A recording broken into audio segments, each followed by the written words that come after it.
तो पिछले एपिसोड में डलाऊ गोल्डन सेक्टर और सेंसियाओ हॉल के लोग यानसियांग बॉर्डर के पास में आ गए थे, जो कैद किए हुए लोगों का यूज करके अंदर जाना चाहते थे। लेकिन अब कुछ देर में सिंगजुन भी यहाँ पर आ जाता है, जिसे देखते ही सभी लोग खुश हो जाते हैं और अब इसकी वजह से इनको जीतने की उम्मीद मिल जाती है। अब उसको यहाँ पर देखते ही डलाऊ गोल्डन सेक्टर और सेंसियाओ हॉल के सोल्जर डर जाते हैं और इसका सामना करने के लिए पूरी तरह से रेडी हो जाते हैं। लेकिन हम देखते हैं कि डलाऊ गोल्डन सेक्टर और सेंसियाओ हॉल के मास्टर को कोई फर्क नहीं पड़ रहा था और एक मास्टर कहने लगता है कि अगर सिंगजुन यहाँ पर आ गया तो क्या हुआ, अगर उन्होंने हमारे द्वारा बंदी बनाए हुए लोगों को बचाने के लिए गेट को खोला तब उस कंडीशन में भी हम इसका फायदा उठाएंगे और इस तरह से हम अपने लोगों के साथ में बॉर्डर के अंदर चले जाएंगे। लेकिन अगर सिंगजुन ने हमारे द्वारा कैद किए हुए लोगों को नहीं बचाया तब इसकी वजह से यहाँ के लोगों और आर्मी का दिल पूरी तरह से टूट जाएगा और फिर उस कंडीशन में भी हम इस तरह से इनको बहुत ही आसानी से हरा देंगे। जिसके बाद उसके साथ वाला मास्टर कहने लगता है कि सिचुएशन चाहे कोई भी हो, मैं तो इन सभी को जरूर मारूंगा। इसके बाद हम देखते हैं कि सिंगजुन भी इस बात से बहुत ज्यादा परेशान होता है, क्योंकि उसे भी समझ में नहीं आ रहा था कि ऐसी सिचुएशन में क्या किया जाए। तभी हम देखते हैं कि टियानजियो बिल्कुल सिंगजुन के सामने ही होता है और वो उससे कहने लगता है कि तुमसे मिले तो बहुत ज्यादा टाइम हो गया। लेकिन अब ऐसी सिचुएशन में सिंगजुन भी कुछ नहीं कर पाता है और अपने लोगों से गेट को ओपन करने का ऑर्डर दे देता है। अब इस बात की वजह से सभी लोग पूरी तरह से हैरान हो जाते हैं, क्योंकि ऐसा करने से बहुत से लोगों की जान खतरे में आ जाएगी। यह देख सिंगजुन इनसे कहने लगता है कि मैं तुम्हारी चिंता को समझता हूँ और मुझे यह भी पता है कि गेट को ओपन करने और बंद करने का अंजाम क्या होगा। लेकिन इस वक्त हम यहाँ यानसियांग बॉर्डर के ऊपर खड़े हैं और आज हमें अपने लोगों को बचाने के लिए दुश्मन के 3.6 मिलियन लाइट सोल्जर का सामना करना होगा। इसलिए अब हमें अपने 30,000 लोगों को बचाने के लिए ऐसा डिसीजन लेना होगा, क्योंकि अब ये सभी लोग भी मेरे वांजियान पवेलियन के अंडर में हैं, जिसकी वजह से मैं उनको किसी भी प्रॉब्लम में तड़पते हुए नहीं देख सकता।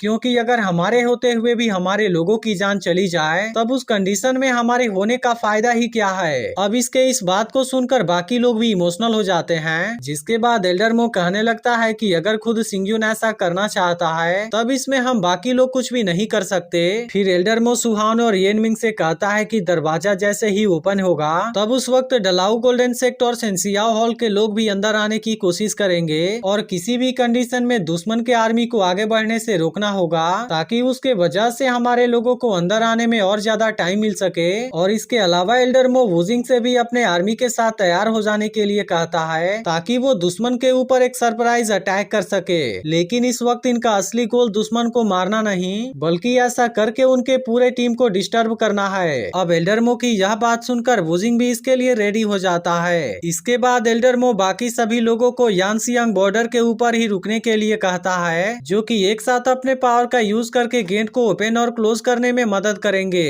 इसी के साथ एल्डरमो इनसे यह भी कहता है कि हमें केवल 45 मिनट के लिए उनको रोकना होगा, जिसके बाद यहाँ की सिचुएशन शायद हमारे कंट्रोल में आ जाएगी। अब गेट को खुलता हुआ देख बंदी बनाए हुए सभी लोग खुश हो जाते हैं और फिर अपनी अपनी जान बचाने के लिए तुरंत उसकी तरह भागना शुरू कर देते हैं। लेकिन तभी हम देखते हैं कि दुश्मन की आर्मी भी इसी मौके का इंतजार कर रही थी और फिर टियानजियो कहने लगता है कि तुमने केवल 30,000 लोगों को बचाने के लिए गेट को ओपन कर दिया। अब इस बात की वजह से टियानजियो सिंगजुन का मजाक उड़ाना शुरू कर देता है और फिर उससे कहने लगता है कि तुमने ऐसा करके बहुत बड़ी गलती कर दी है। तभी इसी बीच सेंसियाओ हॉल का मास्टर अपने आर्मी को अंदर जाने का ऑर्डर दे देता है, जिसे देख यहाँ के लोग बहुत ही ज्यादा डर गए थे और अब इसकी वजह से कुछ लोग भागने के दौरान गिर जाते हैं। इसके बाद हम देखते हैं कि दुश्मन की आर्मी उस आदमी को मारने वाली होती है, लेकिन तभी सिटी स्टार गार्ड आकर उस सोल्जर को मार देते हैं। इसके बाद सुहान अपने लोगों के साथ में दुश्मन का सामना करने के लिए रेडी हो जाता है और फिर अपने लोगों से कहता है कि जब तक यहाँ के लोग अंदर नहीं चले जाते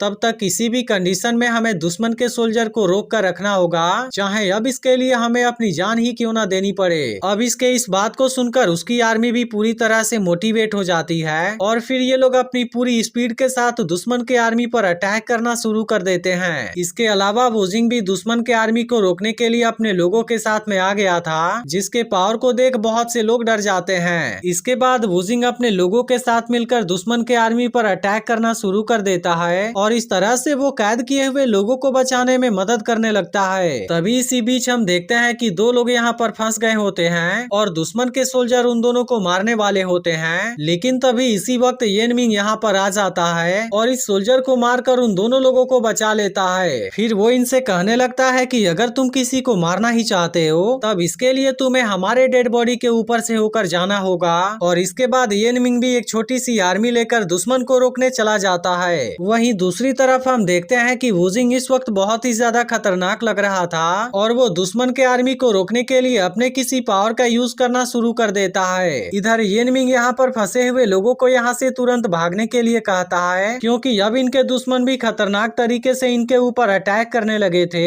इसलिए फंसने के वजह से इनकी जान जा सकती है। यह देख चूहू एल्डरमो से स्पीड अरे को कंडेंस करने के लिए कहता है ताकि उसके मदद से अलाइट सोल्जर को रोका जा सके। तब इस पर एल्डरमो कहता है कि दुश्मन के पास में बहुत ही ज्यादा सपोर्ट है, जबकि इस वक्त हमारे पास जितने लोग हैं उनके मदद से हम स्प्रिट सर्कल को ज्यादा देर तक नहीं रोक पाएंगे। तब उसकी यह बात सुनकर सिंगजुन कहता है कि मिलिट्री मिरर के ब्लड के बारे में क्या विचार है। तभी इसी वक्त सिंगजुन नोटिस करता है कि डलाऊ गोल्डन सेक्टर और सेंसियाओ हॉल के ताकतवर लोग अभी तक सामने नहीं आए हैं, जिस बात की वजह से सिंगजुन थोड़ा सा परेशान हो जाता है और इसके बाद वो अपने हैवी स्वॉर्ड को भी बाहर निकाल लेता है। लेकिन तभी इसी वक्त अचानक से यहाँ पर कोई अपने पावर को एक्टिवेट कर देता है, जिसे देख डलाऊ गोल्डन सेक्टर और सेंसियाओ हॉल की आर्मी डर जाती है और अब इनको समझ में नहीं आ रहा था कि यहाँ पर क्या होने लगा है। जिसके बाद यह एपिसोड यहीं पर एंड हो जाता है। लेकिन अगर आपने इसके पिछले एपिसोड को मिस कर दिया हो तो लेफ्ट वाली वीडियो जरूर देख लेना